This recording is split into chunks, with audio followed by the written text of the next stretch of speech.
ఓహో, వయోవృద్ధులు, గురువృద్ధులు, ధర్మవృద్ధులమనుకొను ప్రబుద్ధుల బుద్ధి ఇంతదనుక నిదురవవుతున్నదా ఏమి?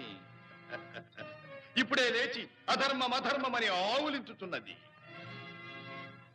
జూతము ధర్మ విరుద్ధము, సప్త మహావ్యసనములలో నీచాతి నీచమైనదని తెలిసి అంగీకారముద్ర వైచి ఇంతదనుక మీరేలా వీక్షించి తిరిగి అయినను జూత క్రీడారతులకు ధర్మసుతిరితో మామను సరిజోదును చేసి ఆడించి తినే కాని చతుషష్ఠి కళా విశారదుడనగు నేనాడలేదే.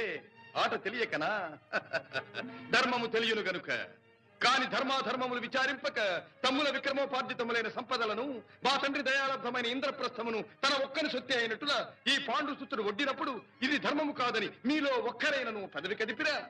తమనొడ్డినప్పుడైనా తమ్మును నోరు మెదపిరా? ఆలిని ఓలిగా పెట్టినప్పుడైనా ఆ మగువను మగటిమితో మత్స్యంతరము కొట్టి తెచ్చుకున్నవాడను నేను. పాంచాలిపై నీకేమి అధికారం ఉన్నదని అర్జునుడైనా అన్ననడిగినా? చతుర్విధ పురుషార్థములలో సహధర్మచారిణి అయిన దారను దయారహితముగా పందెం వహించినప్పుడైనను అవ్వ ఇది అమానుషమన్న వారెవ్వరునూ లేరే. నేను గెలచుటచే మాయా దురోధరమైనది, ధర్మజుడే గెలిచిన ధర్మమే జయించినదని మీరు జేజేలు పట్టి ఉండేది వారు కారా? మీ పాండవపక్షపాత బుద్ధితో ధర్మదేవతను ఖండించి అధర్మదేవతను ప్రళయతాండవ మాడింపకుడు.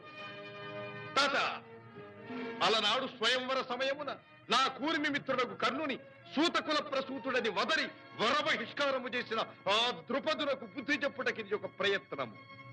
నాడు నన్ను అతిథిగా ఆహ్వానించి పరిహసించిన పంచభర్తృక పాంచాలిపై పగ సాధించుటే దీని ఆంతర్యము. అంతేగాని నా పితృదేవదయాలబ్ధమైన ఎంగిలి కూటి కాసపడు అల్పుడను కాను. అందును జూతార్జితమగు విత్తముపై చిత్తమెసగొల్పు అధముడను కాను. నా హృదయాగ్ని జ్వాల ప్రతిరూపమే ఈ ద్యూతము తాత. ఆ ప్రతీకార జ్వాలలే పాంచాలిని ఆవరించినవి. మర్మధర్మములతో పక్షపాత బుద్ధులతో పాతక కర్మలతో మనుగడ సాగించు మీరీ మహాసభలో మాటాడ అనర్హులు.